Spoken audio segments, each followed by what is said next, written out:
le récit reportage des événements qui ont jalonné cette histoire, l'étude des hommes qui ont eu à la marquer, ainsi que celle de leurs succès et réalisations. Et j'ai travaillé comme chirurgien orthopédiste à Port-au-Prince pendant une quarantaine d'années.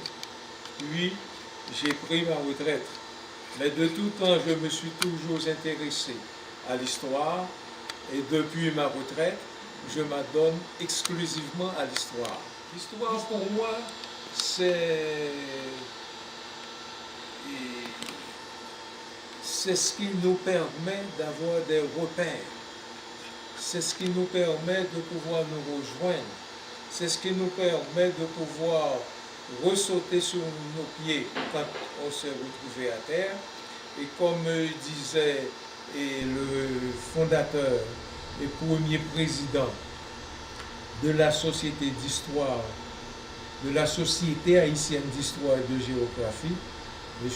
Pauléus Sanon, il disait qu'un des grands mots de la gouvernance en Haïti, c'est la méconnaissance de l'histoire. D'abord, le point central, c'était pas Port-au-Prince à l'époque, c'était le Cap qui s'appelait Cap Français et qui était la ville la plus développée.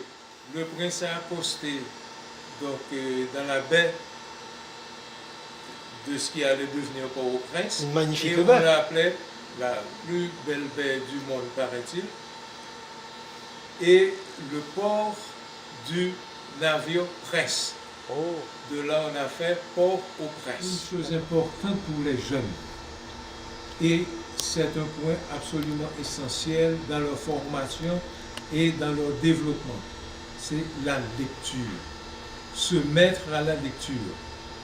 Et quand vous lisez, quand vous êtes haïtien et que vous vous intéressez au destin du pays, à ce qui arrive à Haïti, eh bien, l'histoire, naturellement, doit être pour vous d'un intérêt très particulier.